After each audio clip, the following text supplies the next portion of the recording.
ہذیان کو انگلش میں ڈیلیریم کہتے ہیں۔ ہذیان کو انگلش میں ڈیلیریم کہتے ہیں۔ شیطانی کو انگلش میں ڈیولش کہتے ہیں۔ شیطانی کو انگلش میں ڈیولش کہتے ہیں۔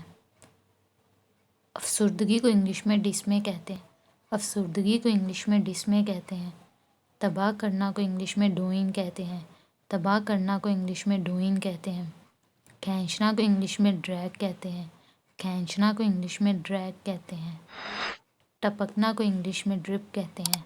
ٹپکنا کو انگلش میں ڈرپ کہتے ہیں۔ ڈھول بجنا کو انگلش میں ڈرم بیٹ کہتے ہیں۔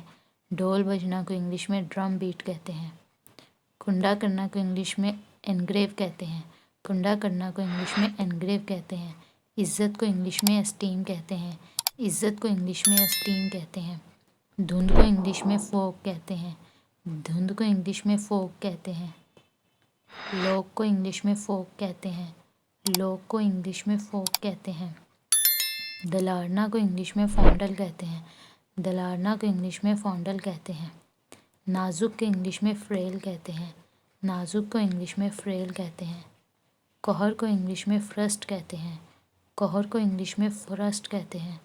غصے سے انگلش میں فیورسلی کہتے ہیں۔ غصے سے انگلش میں فیورسلی کہتے ہیں۔ ٹکٹکی باندھنا کو انگلش میں گیز کہتے ہیں۔ ٹکٹکی باندھنا کو انگلش میں گیز کہتے ہیں۔ گھوڑا گاری کو انگلش میں گگ کہتے ہیں۔ گھوڑا گاری کو انگلش میں گگ کہتے ہیں۔ یخنی کو انگلش میں گریوی کہتے ہیں۔ یخنی کو انگلش میں گریوی کہتے ہیں۔ دکھ پہنچانا کو انگلش میں گریو کہتے ہیں۔ دکھ پہنچانا کو انگلش میں گریو کہتے ہیں۔ کھال کو انگلش میں فڑو کہتے ہیں۔ کھال کو انگلش میں فڑو کہتے ہیں۔ ہتھوڑا کو انگلش میں ہیمر کہتے ہیں۔ ہتھوڑا کو انگلش میں ہیمر کہتے ہیں۔ شکار کرنا کو انگلش میں ہنٹ کہتے ہیں۔ شکار کرنا کو انگلش میں ہنٹ کہتے ہیں۔ چلانا کو انگلش میں ہولر کہتے ہیں۔ چلانا کو انگلش میں ہولر کہتے ہیں۔ معاف کرنا کو انگلش میں کنڈون کہتے ہیں۔ معاف کرنا کو انگلش میں کنڈون کہتے ہیں۔ خوشگوار کو انگلش میں کنجینیل کہتے ہیں۔ خوشگوار کو انگلش میں کنجینیل کہتے ہیں۔ مفاہمت کرنے والے کو انگلش میں کنسیلیٹری کہتے ہیں۔ مفاہمت کرنے والا کو انگلش میں کنسیلیٹری کہتے ہیں۔ بھڑکاؤ کو انگلش میں کنفلیگریشن کہتے ہیں۔ بھڑکاؤ کو انگلش میں کنفلیگریشن کہتے ہیں۔ لگتا ہے کو انگلش میں سیم کہتے ہیں۔ لگتا ہے کو انگلش میں سیم کہتے ہیں۔ دستک کو انگلش میں نوک کہتے ہیں۔ دستک کو انگلش میں نوک کہتے ہیں۔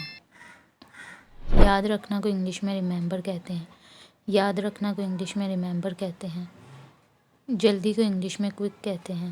جلدی کو انگلش میں کوئک کہتے ہیں۔ منصوبہ کو انگلش میں پلان کہتے ہیں۔ منصوبہ کو انگلش میں پلان کہتے ہیں۔ اعتراض کو انگلش میں آبجیکشن کہتے ہیں۔ اعتراض کو انگلش میں آبجیکشن کہتے ہیں۔ پاکیزگی کو انگلش میں پیورٹی کہتے ہیں۔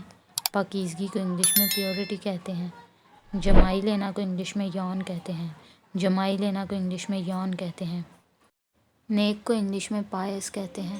نیک کو انگلش میں پائس کہتے ہیں۔ چولہا کو انگلش میں ہرتھ کہتے ہیں۔ چولہا کو انگلش میں ہرتھ کہتے ہیں۔ چھٹی کو انگلش میں ویکیشن کہتے ہیں۔ چھٹی کو انگلش میں ویکیشن کہتے ہیں۔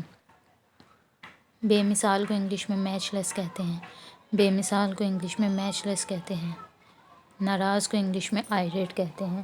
ناراض کو انگلش میں آئریٹ کہتے ہیں۔ شاید کو انگلش میں پرہیپس کہتے ہیں۔ شاید کو انگلش میں پرہیپس کہتے ہیں۔ شاگرد کو انگلش میں پیپل کہتے ہیں۔ شاگرد کو انگلش میں پیپل کہتے ہیں۔ رٹا لگانا کو انگلش میں کریم کہتے ہیں۔ رٹا لگانا کو انگلش میں کریم کہتے ہیں۔ ویڈیو اچھی لگی ہو تو لائک کریں، چینل کو سبسکرائب کریں۔ Thank you.